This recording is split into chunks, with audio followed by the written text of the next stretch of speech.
amazing. This is amazing. Wow.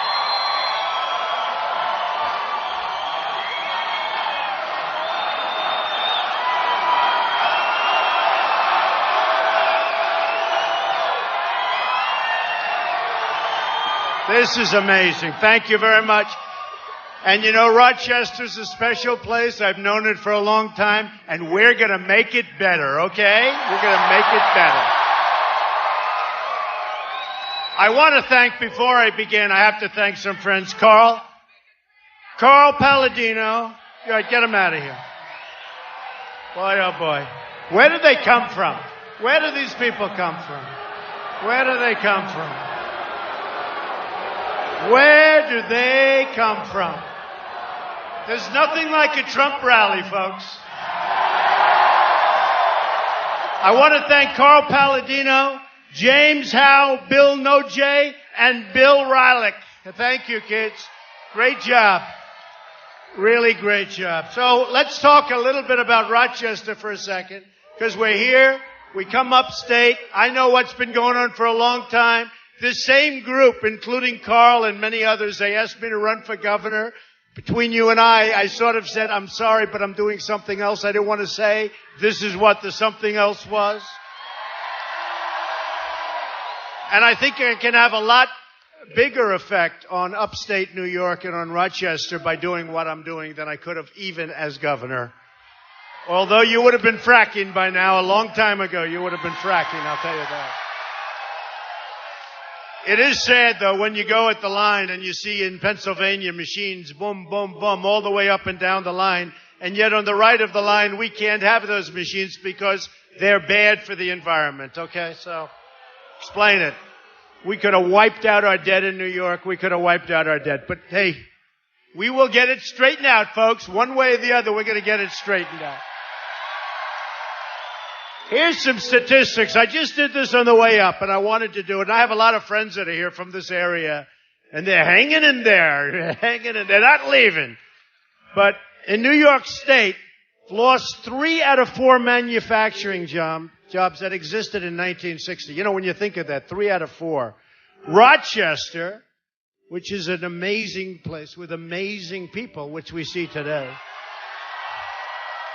has lost more than half of its manufacturing jobs since 1997 due to NAFTA, Asian currency manipulation, and China. I mean, you know, give me a break. I've been talking about this for 5 years, for 7 years, forever. Century Safe just left. They moved to Mexico, right? No good, no good. I'm the only one who knows how to stop it. I would stop them so fast your heads would spin. Your heads would spin. And I guarantee you one thing, I'm not buying Century Safe, that's for sure, right? I'm not buying the product. The entire country lost 1/3 of its manufacturing jobs since 1997. Think of that. How sick is that? How sad and how stupid is it that we put up with it? 1/3 of its jobs, manufacturing, since 1997. Since 1999, Rochester has lost 32% of its transportation jobs, 30% of its building and ground maintenance jobs, and 43% of its science jobs. 43% gone. All right, you do. You need somebody fast. I know that.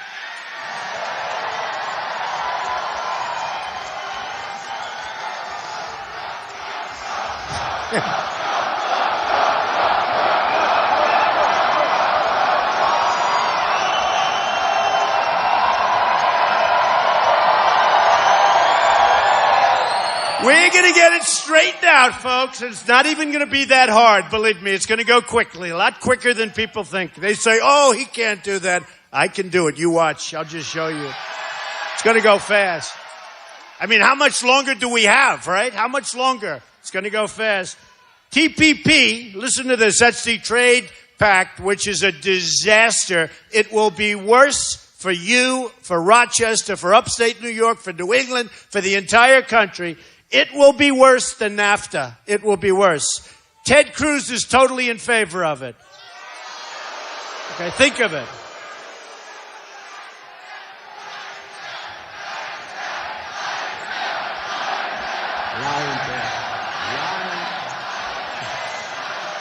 Lion Tag. He's a beauty. I've met a lot tougher people than him over the years, but I've never met anybody that could lie like him. Of course, a really good liar doesn't get caught lying, right? He gets caught. Remember with Ben Carson? Ben Carson has left the race, he said. Vote for me. He's left. This was during election day. And Ben Carson endorsed me, by the way, and he's a great guy. But TP, which is a disaster, both of my competitors now are totally endorsing TPP, will give 3,000 foreign companies, think of this one, nobody even talks about this, the opportunity to sue New York for the differential in payments because of the United States and New York regulations. We have regulations. These companies are now going to come in and they're going to sue us because we're allowing them to come in. The whole thing is crazy. And we have politicians, they're not so stupid, all of them. Some are stupid and some are being taken care of by, as you know, their lobbyists, their special interests. Me, I'm self-funding my campaign, folks. Nobody's taking care of me. Nobody. Now, I mean, think of that. So they're going to come in, we're going to end up with thousands of lawsuits over what? Over the fact that we allow them to come in. Rules and regulations, and we have to abide. But we don't have to abide because of them. It's going to end, folks. The stupidity is going to end. Now, Bausch & Lomb, you know all about Bausch & Lomb. They moved their headquarters out of Rochester. Xerox is outsourcing to IBM in different locations. The whole thing is a catastrophe. Could I ask you a question? I love loyalty. I love the fact that you stay. Why did you stay? Why? Why? You know why you stayed? Because you know if I get elected, Rochester is going to boom again, okay? It's going to boom again. Our whole country is going to boom again. You know, I'll give you a little example. So I hear about Century Safes. I just heard about it today. They left. They're going to Mexico. They're going to make safes. They're going to let go of 500 people. And here's what's going to happen. And here's what's going to happen. Very simply, they're going to make their safe. And I'm going to say, that's wonderful. It's a wonderful product. Good luck with it. But you're going to pay a nice big tariff or tax when you try and sell that safe to the United States. 100%. And if they know that before they make their decision to move and before they build their plant, if they know that they're going to be paying a 35% tax, they're not moving, folks. They're going to stay where they are. They'll be fine. And, you know, I watch these politicians, corporate inversion. You see about corporate inversions. It's a huge problem where companies are moving out of the United States. They get lower taxes. And by the way, my tax policy, low taxes, I cut it. Some people, by far the biggest of any of the candidates that ran and that are currently running, but we cut the taxes way, way down for middle-income people because the middle income has been forgotten in this country. It's been forgotten, totally forgotten. And we cut them down for business. We're the highest taxed nation anywhere in the world. We pay more tax than anybody. We have more rules and regulations than anybody. That's how these TPP countries are going to come in. They probably have clauses where, oh, you don't have to go by the rules and regulations. Then they come, they say, oh, you misrepresented because look at all the rules and regulations. Let's sue the United States. Let's sue New York State. Let's sue Rochester, okay? Get your lawyers ready, folks. End TPP. It's a disaster. End it. All right. So I know how to do this. Now, I watch these politicians. It's so sad. And they don't know how to stop companies from moving. Well, I know how. You just tell those companies, if you move, you're going to be taxed when you sell your product into the United States. And they're not going to move. And they don't want to talk about it because I love free trade. The problem is when you have free trade, you need smart dealers. You need smart negotiators. You need smart people running your country. We don't have that. We have just the exact opposite, okay? So I like free trade, but free trade is not free trade. It's dumb trade because we lose with China. We lose with Mexico. We lose with Japan and Vietnam and every single country that we deal with. We lose with Canada. Big lead, tremendous trade deficits with Canada. We lose with everybody. We lose. No more is right. No more. It's ended. It's ended. It is ended. And that's why nobody has crowds like this. You know, they stopped the buses from coming in an hour ago. There are thousands of people that want to come in, and they said they had a fire problem. Look at the size of this hangar. This is a big hangar. It's packed. Now, the press, which is so dishonest, they won't show that. They won't show that. No, they don't show it. They don't show it. You know, I just went through one. I came up. They asked me a couple of weeks ago, what do I think of... Thank you very much. We love you too. We love these people. We love each other. We want to make our country great again, right? Make America great again. You know, and I've been saying it, the American dream is dead, but I'm going to make it bigger and better and stronger than ever before. You watch. You watch. And somebody said the other day, well, what is your policy like on the military? And I said, America first. America first.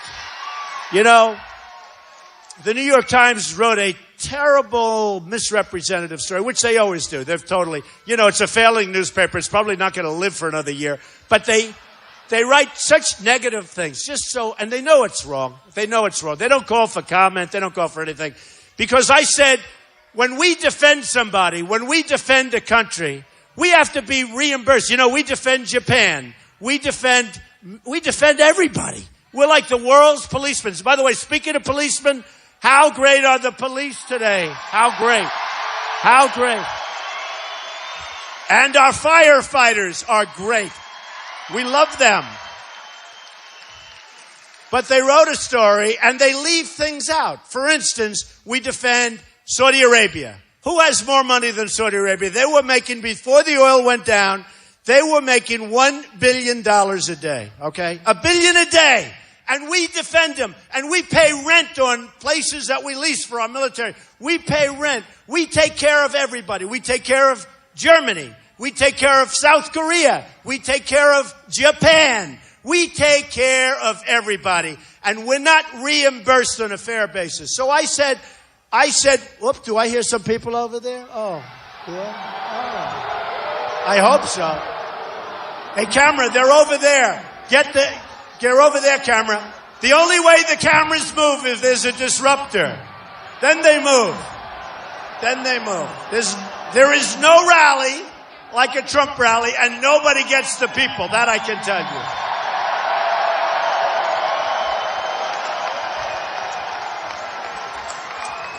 So we talked about it. And thank you. Thank you.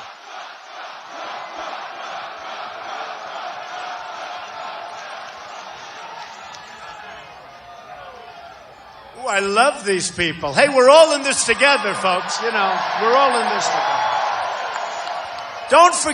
Don't forget. The politicians do what their special interests and their lobbyists tell them to do. Okay, just remember. That's why a Ted Cruz, who's totally taken care of by the banks, by all sorts of special interests, all of these guys running, including Hillary. You talk about Hillary. I mean, the worst. The worst. You saw what Bernie said? They're starting to get angry at each other now. Bernie's saying she shouldn't be able to be in that position because she's made so many bad decisions. She shouldn't even be running for the position. You saw that. And she has made bad decisions. Boy, has she made... I look so forward to going after Hillary finally, after these guys. It's going to be easy. So the problem is that they're all going to be taken care of, and they're all taken care of by different people. You have lobbyists in Washington that specialize in Cruz, and they specialize in Hillary. It says Hillary on their forehead. Hillary. I take care of Hillary. And they give them millions of dollars through different people, probably through themselves also. They give them millions of dollars. And when there's a problem, you go and you hire those people. And you say, Cruz has caught on to the fact that Century Safe or whoever it is moving and they want to be able to move. They don't want any problems. And you know what? 100%, folks, no problem. With me, they'll come see me, and I'm going to say, no, I don't care, doesn't matter. They're paying their 35% tariff to get their product in. I don't care. And I'm not going to be convinced otherwise. But remember what I just said. A little while ago I said, because it's so important for you, it's more important than for most people, because you've been decimated. A lot of areas that I go to, they've been hurt. Every place has been hurt. But Rochester in upstate New York has been decimated, okay? Decimated. And let me just tell you, that's why it's so important. And I guess that's why I'm killing everybody in New York in the polls. Why wouldn't I? Because these politicians are all talk and they're no action and they'll tell you and they follow what I say. They see what I say and then he'll get here and they'll all get here and they'll say, we've got to tax them. The other day I heard Ted Cruz say, we want a wall and we'll build a wall. I said, where did that come from? All of a sudden, out of the blue. And by the way, speaking of that, we will have strong borders and we will have the wall and Mexico will pay for the wall. Mexico will pay for the wall, believe me.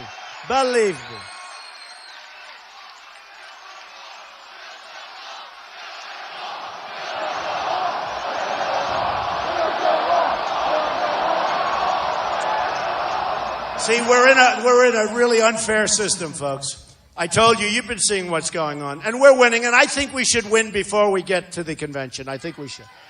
But let me tell you how crooked the system is.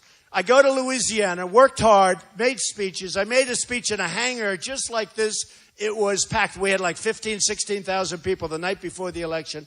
I left. I wasn't expected to win Louisiana. And I left. I wasn't expected to win. I won 22 or 23 places now. Think of it, 22.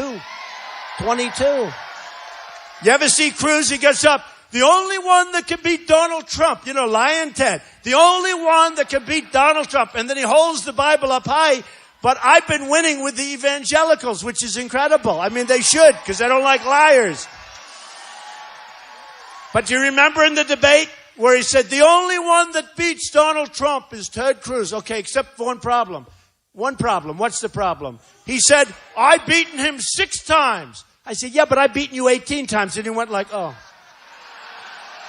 It was a weird moment, frankly. It was a weird moment. No, I've won 21 or 22 states. He's won half that number, maybe less than half that number. I've won, here's what's important, which they don't even count because it's a crooked system, folks. It's a crooked system. And in all fairness, take a look at what's happening to Bernie. He wins. And I hear he doesn't have a chance. This is a crooked system, folks.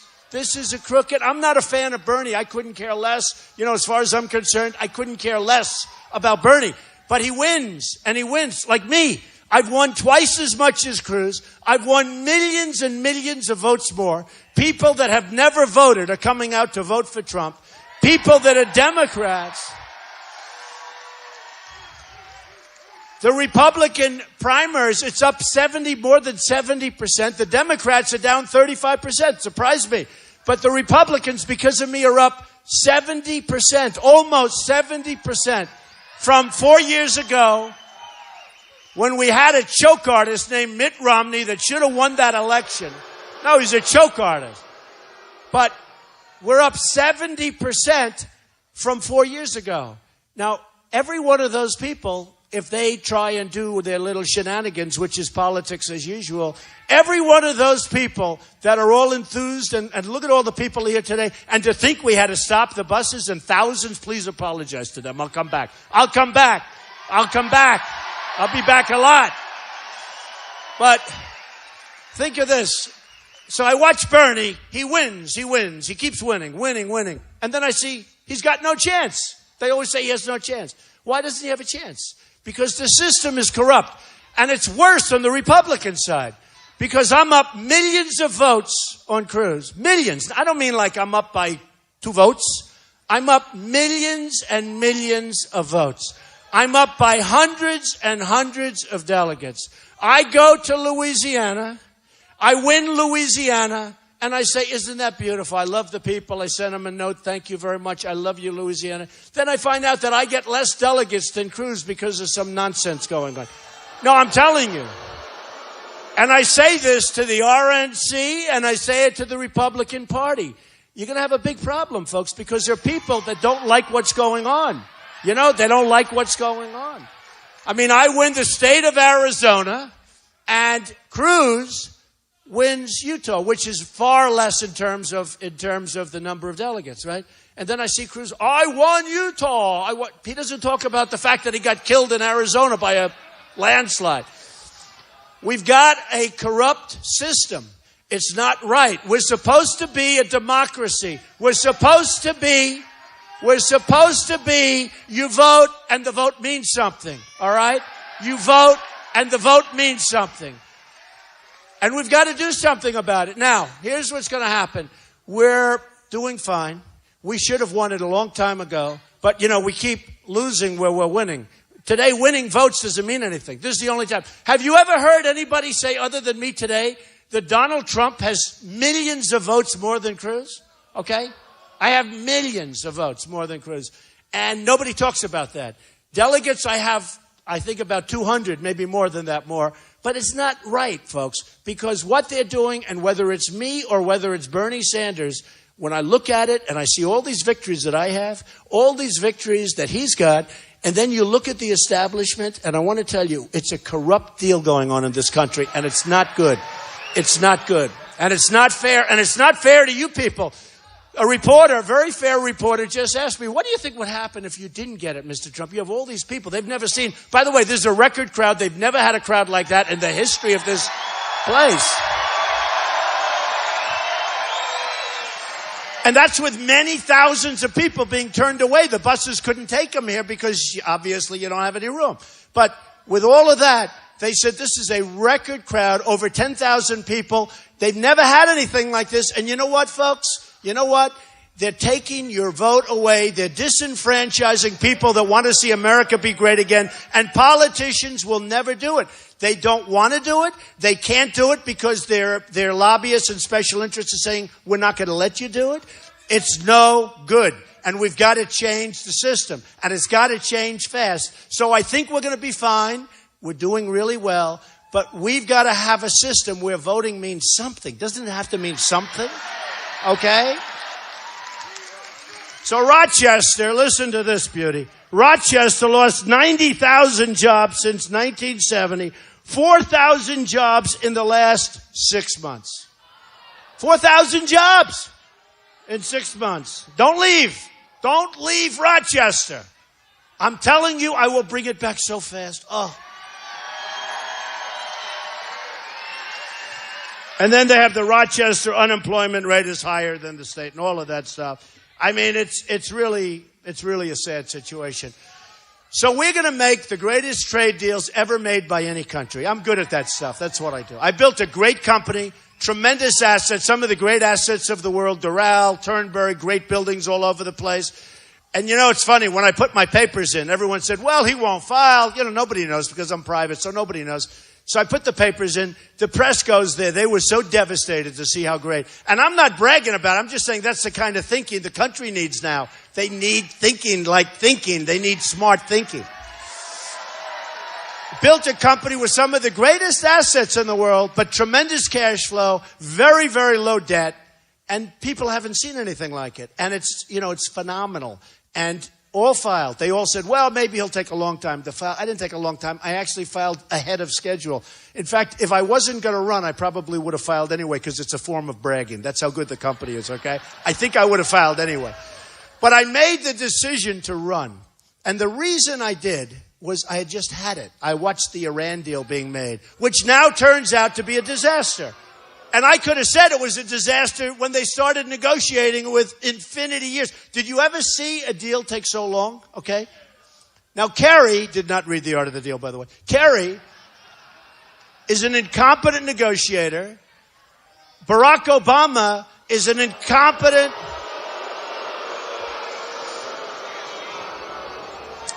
Obama is an incompetent negotiator, except when he negotiates against Republicans. He gets everything he wants. You know, it's interesting. A friend of mine brought up something. They talked about, 3-4 years ago, they said, if we could only have the House, we got the House. Then they said, if we could only have the Senate, we got the Senate. And you know what? It's gotten worse. It's worse. The omnibus budget is a disaster. It lets people come in from Syria. It funds it. It funds illegal immigration coming across the border. It funds Obamacare, which we're going to repeal and replace. Okay? But do you ever notice that? I said it the other day. First time I said, Obama's a lousy negotiator for us, but he's a great negotiator against the Republicans. It's pretty sad. It's pretty sad. Is it true, though? Is it true? He gets everything. He gets everything he wants. I watched Boehner say, we will not shut down the country. Well, I don't want to shut down the country either. In negotiation for the budget. This is just before he got out. Boehner was there.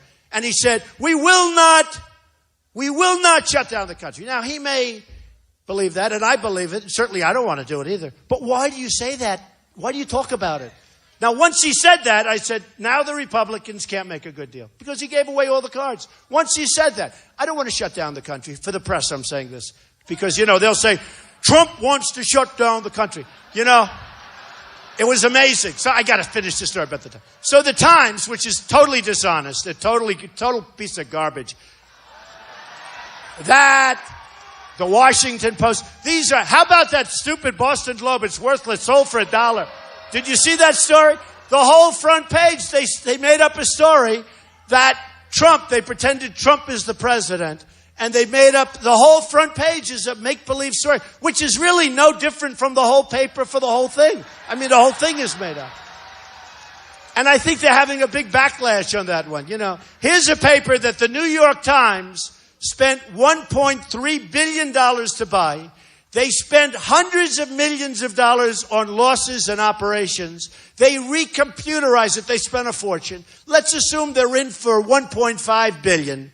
They sold it for $1, and then they do editorials telling me what I should be doing about Japan and about Saudi Arabia and about other countries that we defend, okay? So they wrote a totally dishonest story, totally dishonest, and they basically knew, but they don't put everything in. So we talked about, as an example, Japan or Saudi Arabia or any of them. And I said, no, we have to go to them. They have to pay their fair share. Now, I don't want them to defend themselves, and nobody is stronger and nuclear than I am. It's the biggest single problem that this world has. Not global warming. Obama said the biggest problem we have is global warming. And by the way, it's supposed to be 70 degrees today. It's freezing here. Speaking of global warming, we need some global warming. It's freezing. Man. In fact, this is a record cold spell on the whole big section of the United States. It's not just Rochester. The whole big section. It's like record cold. And I keep hearing about global warming. Now they'll say, he doesn't understand. This is a worldwide problem. Oh, no, I don't understand. Let's do IQ tests. So, these people.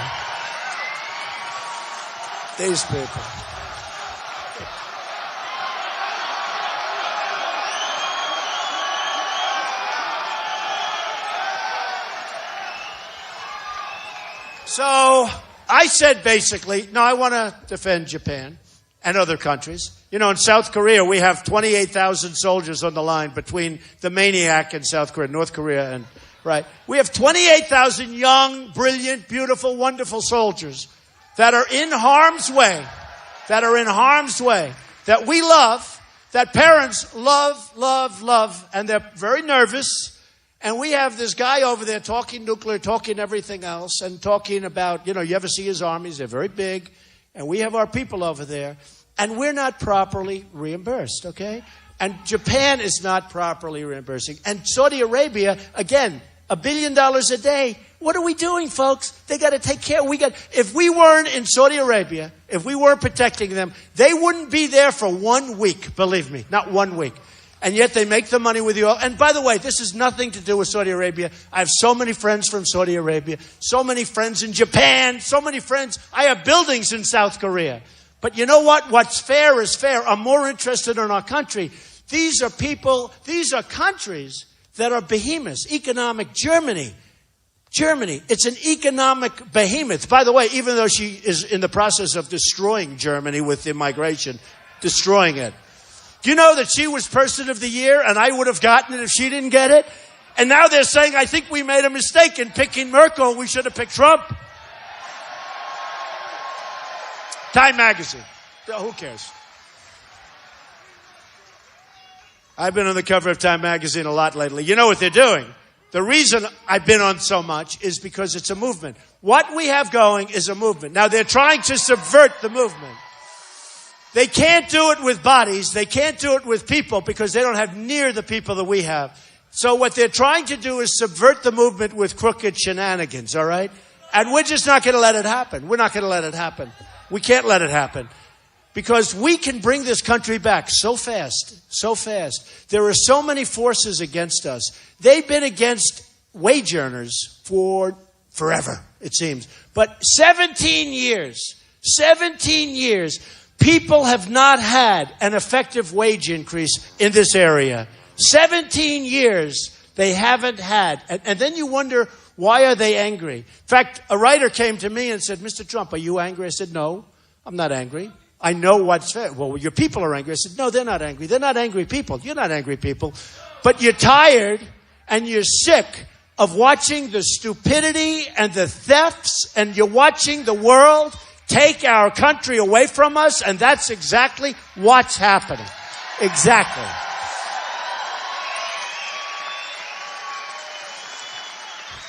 So I told the New York Times, as plainly as you're standing there, and I'm sorry we couldn't get you chairs, there's just too many people. But I told the New York Times, I said, no, they have to pay for these services, that's something commensurate. Even if we lose something, but we can't, we're losing our shirts on every single deal. We lose on trade, we lose on the military. You know, people say we have a military budget, which is true. That's many, many times any budget anywhere in the world. That's true. You know why? Because we're defending everybody else. We're not taking care of ourselves. We don't take care of ourselves. Now remember this, in a deal, and I wrote this in The Art of the Deal, you always have to be prepared to walk. Carrie, there it is right there, one of the great books of all time. The Bible is the best, one of the great books. But I wrote, you always have to be prepared to walk. Now if Kerry would have gotten up a couple of times from the Iran deal, like for instance, he should have said, before we start negotiating, we have to have our prisoners back. This is like 3-4 years ago. They would have said no. Great negotiators, the Iranians. The Persians are great negotiators, all right? So they would have said, no, we won't do that. And I would have said, if it was me, I would have said, bye-bye, we're going. And then you double up the sanctions. You'll have your prisoners back within 24 hours, 100%. 100%. I then would have gone very, very easily. I would have gone and I would have said, listen, the 150 billion, sorry, we don't have it. Did I ever tell you the story? My father, he thought I was a little bit rough around the edges. He said, son, you've got to take the lumps out, the lumps. You got to be a little softer. So in the old days, I would have said, we're not giving you the $150 billion. And, you know, there'll be a lot of anger and it takes longer to heal. But he would have said differently. He would have said, no, we have a problem. Our country owes $19 trillion. Soon, because of the crazy omnibus budget that was just passed by the Republicans, it's going to be $21 trillion. And honestly, we don't have the money. We can't give you the 150. I'm sorry. And you know what they would have done? Would have gotten very angry. Within 2 weeks, they would have come back. We would have come back. We would have saved $150 billion. Believe me, 100%, okay? We gave them $150 billion, and they go out and buy Airbus. They go out and buy missiles from Russia. They buy from everybody by us. And by the way, we have a prohibition that they can't buy. Now, I think that prohibition's great. But when we hand them $150 billion, we should take the prohibition off for a little while, don't you think? Let them buy from Rochester, New York. We don't care if they're from Iran, right? We'll sell them missiles that don't work correctly, right? Let them sue us. Tell them to sue us. Oh, I'm sorry. They don't work. Gee, that's too bad. We'll take in about $12 billion for missiles, and they'll say, these missiles are terrible. I said, yep, that was the purpose of it. But they're buying missiles that do work, folks, and really because of us. So many different things. I talk about Sergeant Bergdahl. We get Bergdahl, a traitor. No, we get a traitor who, by the way, 6 people at least, but 6 people, 5 known, but 6 people were killed looking for him. So we get Bergdahl, and they get 5 of the people that they most coveted in Gitmo, which we're keeping open, by the way, 100%, that we'll fill it up. So they get 5 killers that they most coveted, that they most wanted of anything, all right? So, look, when I started this on June 16th, and it takes guts to run for president. What do I know about this, okay? It takes guts. Not easy. The last thing I ever thought I'd be is a politician. Can you believe I'm a politician? Don't tell me. Don't tell me. But it does. It takes guts to run for president. And I said, I've just had it. I've had the stupidity. I've had these trade deals, whether it's Century Safe or whether it's Carrier or whether it's Ford moving their big operations to Mexico or whether it's Nabisco closing their plant in Chicago, a place that needs some help. And they closed their plant in Chicago and they're moving it to Mexico. How stupid are we, folks? How stupid are the leaders of this country? We're not going to let them, we're not letting them get away with it anymore. We're not going to let it happen. We're not going to let it happen. So we're going to do things. And I came down the escalator with Melania and I took a deep breath and I said, she'll make a great first lady, I will say. Sure. I took a deep breath and I said, let's go. And there were cameras downstairs. I say it all the time. I'm telling you, it looked like the Academy Awards. Look at all them back there. Look what we brought to Rochester today. Look at those people. Look at those cameras. Oh, if they were only honest. If they'd only really follow the camera. You know what some of them do? They wait till everybody leaves. Now it's empty.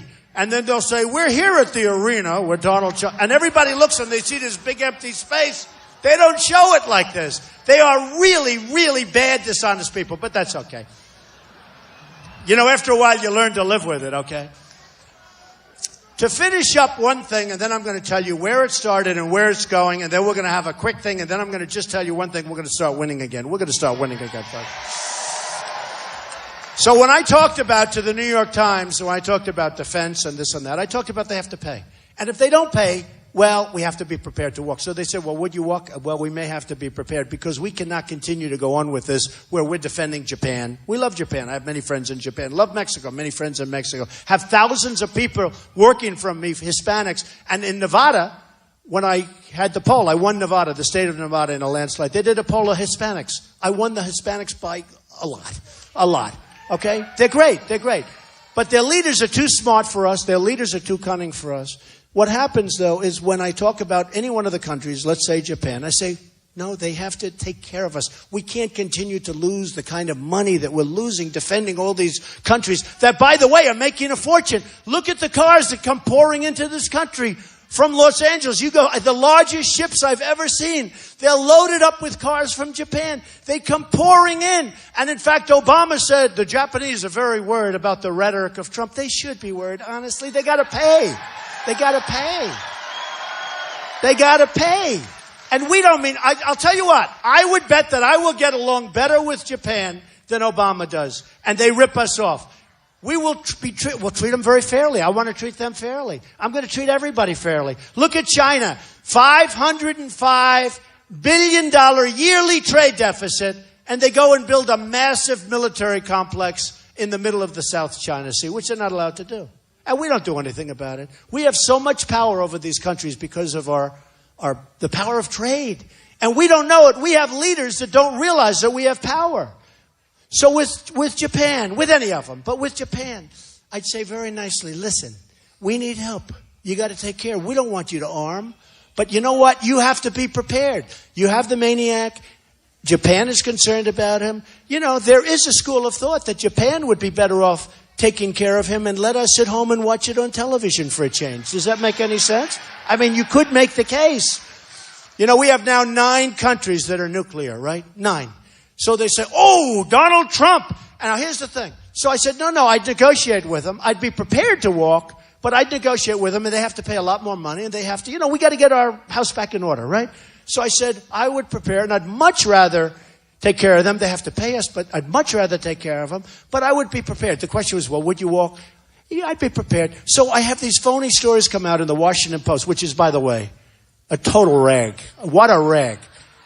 And the reason it's there is to protect a company, which I'll talk to you about very soon because I'm writing a whole big thing about it.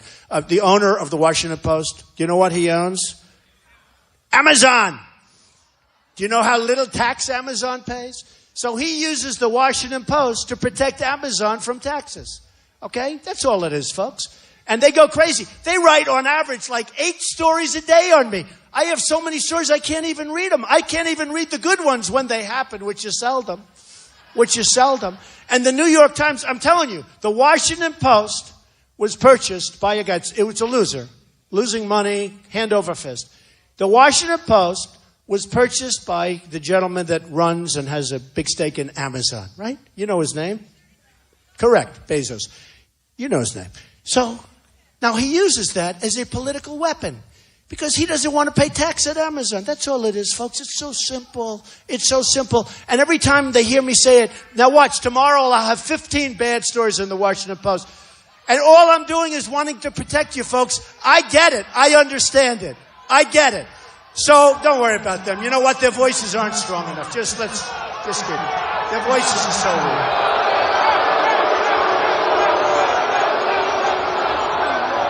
They're trying to protect Bezos.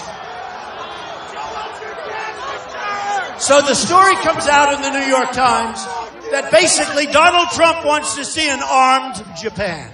Donald Trump, they don't talk about costs. They don't talk about the fact that they have to pay their way. It's Donald Trump doesn't mind seeing an armed Japan. Well, I do. But what I say is they have to pay. Does that make sense to you folks, okay? Does that make sense? These are unbelievably dishonest people. I'll give you an example.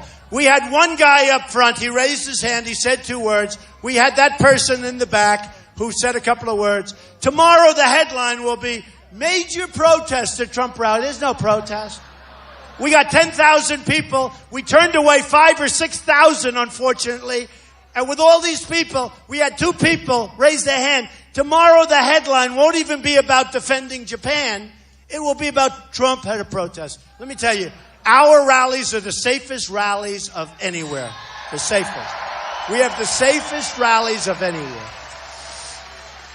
And you know what's nice about our rallies? Because a lot of these people are agitators. You look at them, they have professionally done signs. They don't have signs done in their basement. These are professionally done signs. You know what's nice about our rallies? Our people protect themselves. They protect each other. There's something beautiful. That's the way, that's called teamwork. That's the way our country is supposed to be. We're supposed to love each other, and we will love each other. We'll love them someday too. But we're supposed to be protective of each other. And there's tremendous love in the rooms when we have these rallies. Tremendous love in the room. So on June 16th, come down the escalator, started talking about illegal immigration, and man, did that hit a button. And now, Sheriff Joe from Arizona, we love Sheriff Joe Arpaio. The Border Patrol, 16,500 Border Patrol people endorsed Donald Trump last week. They've never done it before. They've never done it before. So I said, let's see what we can do. Because I talked really about trade, because we have to make our country rich again. A woman came up to me and said, wonderful woman, incredible woman, 60 years old. I said, how old? She said, 60. I said, you look great. She said, Mr. Trump, don't say we're going to be rich again. I said, I have to say that. Because if we're not rich again, we can't be great again. We have to bring back our money. We have to bring back our jobs. We have to bring back our industry. It's been stripped by these politicians that don't care or are stupid. I said, so we have to make our country wealthy again, and we have to make our country great again. I'm the only one going to save Social Security, folks. Ted Cruz wants to cut it.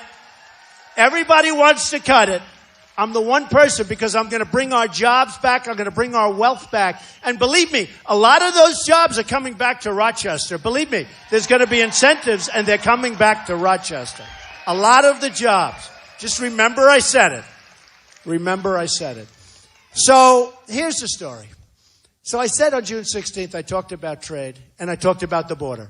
The borders and illegal immigration were met with, at first it was quiet, and about a week later, do you remember the delayed reaction? A week later, everyone said, whoa, what did he say?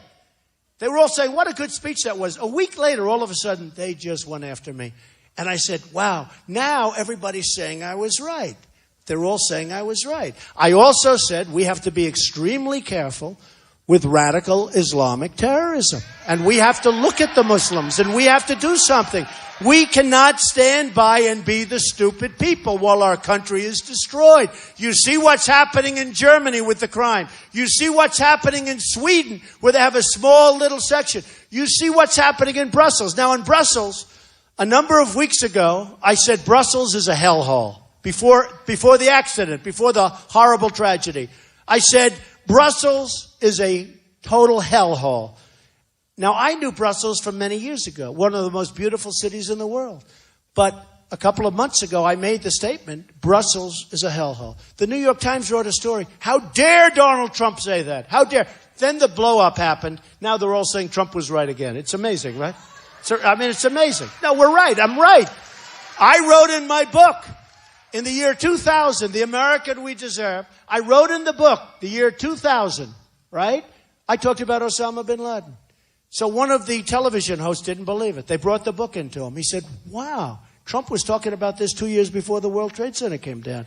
I promise you, I would have taken that guy out, and you would have had the World Trade Center stand. I would have taken him out.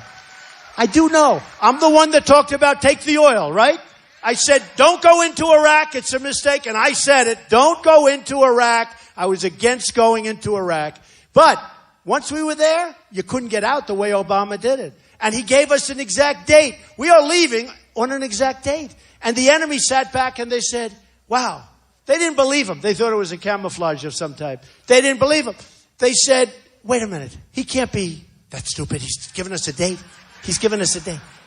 He adhered to the date. Now, I said, don't go into Iraq, but you can't get out without leaving some people behind. Not that it's worth it, because it's such a, you talk about hellhole. There's another hellhole. Now, Iraq is being taken over 100% by Iran. They've been wanting to do that for decades and decades and decades, right? But they're taking over Iran. Iran is taking over Iraq. The second largest oil reserves and great stuff in the world, and they're taking it over. We made it possible by decimating Iraq and their army and their military. We made it possible. So Iran's wanted it for years. So not only did Iran go and make one of the great deals ever with us, but then they made a much better deal because we decimated Iraq and Iran is now taking it over, okay? And let me tell you, they're taking over Yemen. When you look at the border between Yemen and Saudi Arabia, they don't want Yemen. They want Saudi Arabia. And never was Saudi Arabia in the trouble they're in now. And they don't want Saudi Arabia. They want the oil. Okay? And what I'm saying, folks, is they got to pay. They got to pay. They got to take care of us. Why are we the dummies all the time? They got to take care of us. So when this started, I was talking trade, very strong. I was talking trade and I was talking borders. By the time it finished, we had a thing called Paris. And speaking of Paris, if some of those people in that room had guns, and the same thing with California, same thing with California. If some of those people in those rooms in Paris or that room in California were these two radicalized people that worked with them who were given baby showers for their child, if some of those people on the other side had guns, wouldn't have been the same story, folks. In Paris, 130, toughest gun laws in the world, 130 people killed. Boom, boom, boom, boom. If some of these people were there and they had guns strapped to their waist or strapped to their ankle, would have been a whole different story and probably wouldn't have even happened because they would have said, wait a minute, those people have guns. Let's leave them alone. Okay?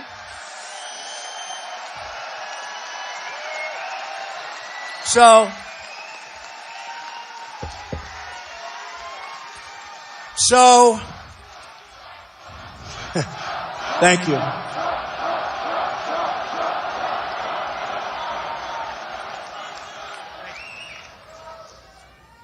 So, folks, we're going to start winning again, okay? We're going to start winning again. So important. This is a movement. They want to stop the movement, but I don't think they're going to be able to. This is a movement. This is millions of people. No matter where you go, I go to Dallas, we had 21,000 people. I go to Mobile, Alabama, we had 35,000 people. No matter where we go, we have the biggest crowds by far. Nobody comes close. The biggest problem we have is we can't get them into these massive hangars. We can never get enough people in. But we have a movement going. It's an incredible movement. It's actually not a movement of hate. It's a movement of love. Remember that. It is. It's a movement of love. It's a movement of people that want to see our country be smart and strong and great again. It's a movement of people that want to be taken care of and they want to take care of. They're going to take care. It's a movement of people really that want to start winning again because we don't win. We never win anymore. We don't win on trade. We don't win on the military. We don't win on education. By the way, we're ending Common Core. Education's going to be brought, right? Going to be local. We end Common. So important. We got to keep it going. And everyone says, oh, you have these great poll numbers. We need a great show of strength in New York State. It's so important. We need a great show of strength. You got to go, not this Tuesday, but the next Tuesday. 9 days. 9 days. You've got to go out and you've got to vote en masse. You've got to bring your friends. You've got to tell them about it. You are going to say this was one of the great days of your lives. You're going to say, when you cast that vote in 9 days on Tuesday, you're going to say it was the greatest single vote you've ever cast. And here's what's going to happen. We're going to start winning again, folks. We're going to win with our military. We're going to knock the hell out of ISIS. We're going to win at the border. We're going to build the wall, and people are going to respect us. We're going to have our country back. We're going to win with education. We're going to end Common Core, and we are going to bring it local. We are going to win with education. We're going to repeal and replace Obamacare. We're going to protect our Second Amendment. And we're going to bring jobs back into this country like you've never, ever, ever seen before. We're going to have a great, great economy again. We're going to have a great, great country again. And you're going to be so proud of your president, but I don't care about that. You're going to be so proud of this country. The American dream, remember this, and I've been saying it, the American dream is dead. But I'm going to make it bigger and better and stronger than ever before. We are going to make America great again. Thank you, Rochester. Thank you. We love you. Thank you. Thank you, everybody.